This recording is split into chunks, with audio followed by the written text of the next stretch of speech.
Well, good afternoon from Cottage Farmstead. If we haven't met before, I'm Rebecca.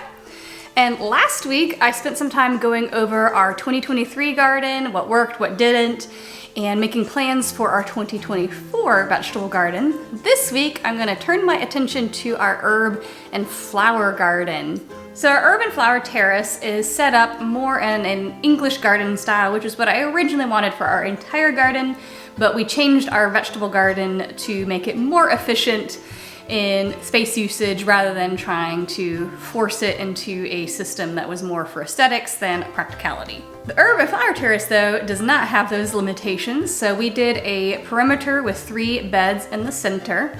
Around the perimeter, we planted things that we had moved from our previous gardens.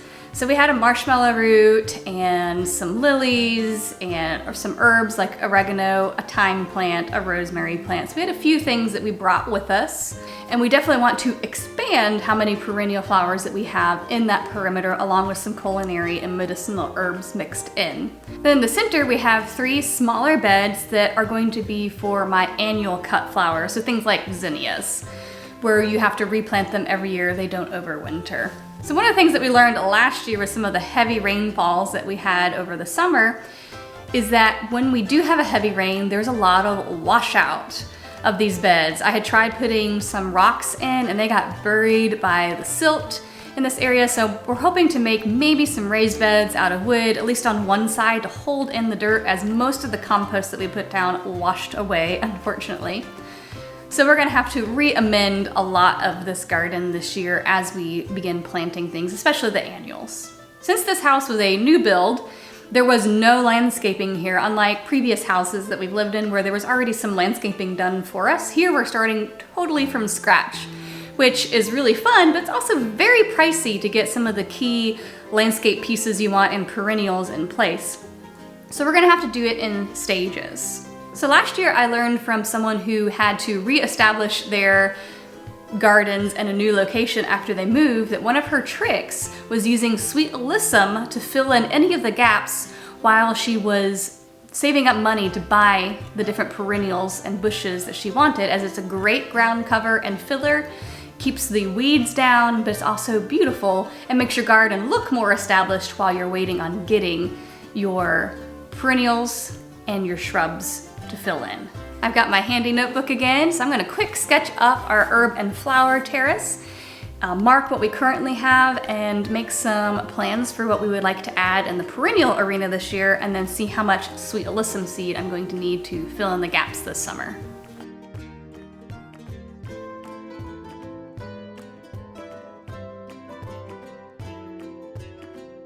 Alright, so I've quickly sketched up the general layout of our garden, not perfectly to scale, along with the perennials that I already have planted in the area. So we moved black-eyed Susans, an echinacea plant, a rosemary plant, 2 lavender plants, marshmallow root, some thyme, 2 oregano plants that are starting to spread out nicely. I had some yarrow that I have on each side here, and then I had a random daylily that I put to there. And then for my birthday this past year, Nathan got me some ranunculus bulbs. So I have 4 sections where I put those in. I have little spots right here. Not a lot of bulbs, but it'll start getting some spring color in there this year. So you can see I do have gaps in my perennial areas. I have determined that along this terrace part here on the back side of this bed, I would like to have a whole bunch of lavender in the ledge area so that it helps hold the soil. Same thing on this side. I want to do that with rosemary and some more lavender on this side, just to hold the dirt in place without having to do some sort of retaining wall. So that'll help with some of the washout problems that we have. Last year I did put some basil and parsley and chamomile in these beds for some extra flowers and herbs. This year I'm planning on moving my basil into my vegetable garden for more efficient harvesting, because I had it kind of interspersed and it was pretty inefficient. The chamomile grew great only in one section, so I probably need to amend the soil a little bit, but I would love to grow some more chamomile. Then the center here I had zinnias, snapdragons, and sunflowers. So far, the snapdragons are still green despite the lot of frost that we've had, so I'm curious to see if they bloom for me again in the spring. If they do, they're gonna stay right where they are since they're happy. I'll probably do zinnias in one of these beds and then some of the straw flowers that I didn't get a chance to grow last year for cut flowers in here. And like I mentioned in last week's video, I believe, over here on this side of the garden, over by our greenhouses, we're growing our onions and our garlic. And this year I'd like to put up another deer fence around that area and plant a whole bunch of sunflowers in succession planting so that I have a beautiful amount of sunflowers all summer long. So I'll be moving them out of this area where I had them last year.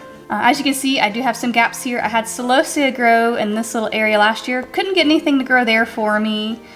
I grew, I think it's called pronounced Augustaceae here. Wasn't a huge fan of it. It didn't fill out like I was hoping to, so I probably won't keep that one there. The celosia did fantastic. I may spread it out a little bit because it was so beautiful and filled out, and it lasted well into the first few frosts of the year, so I'll probably plant more of that. And in these gaps, I would like to start putting more perennial plants. So I want to start saving up for some dahlia tubers and tulip bulbs and other things that'll keep coming back year after year.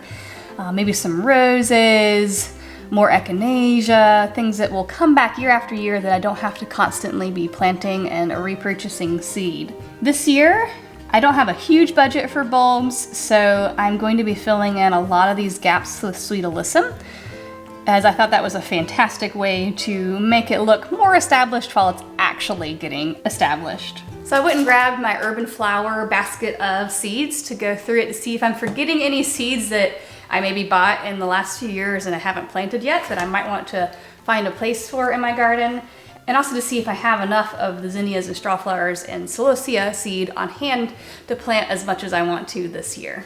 I did forget about the red amaranth. That was a beautiful filler in a lot of bouquets. So I will want to make a note that I want a place for amaranth. Beautiful purple leafed green. Ooh, the bachelor buttons grew really well. I didn't get to the baby's breath last year, and I think I have plenty of seeds, so baby's breath would be fun. Oh, I totally forgot that I got a different variety of black-eyed Susans. It's called Sahara and has some nice, beautiful apricot rusty colors in it. So the new black-eyed Susans. Never got around to growing the buckwheat. Oh, the butterfly peas. These are beautiful flowers. I had them growing along the railing for our front porch, so the butterfly peas will for sure need to come back this year. The calendula was really nice. This flashback variety was surviving the frost for the first few times until well into December, which is quite unusual for a frost-sensitive plant. Ooh, this is one that I forgot I got. Some pennycress seed for some more greenery, because that was a weak point in a lot of the flower arrangements I had last year. As I was short on greens, especially towards late summer when things were starting to get dry and crispy with the drought. So the pennycress will be a nice filler.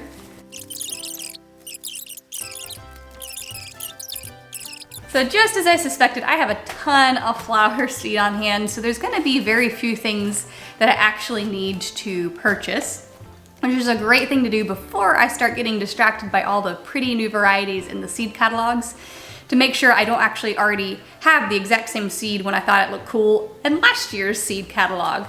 I do see I have a few gaps.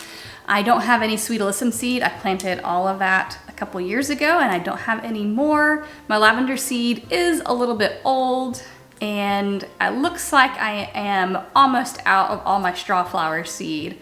So I will probably need to get a couple more packets of that to fill in the gaps. But otherwise, I think I'm set on a lot of my flower seeds. So not having to buy too many flower seeds means I'm gonna be able to save the money that I would have spent on seeds to go towards some new bulbs to add to the perennial areas of my urban flower garden.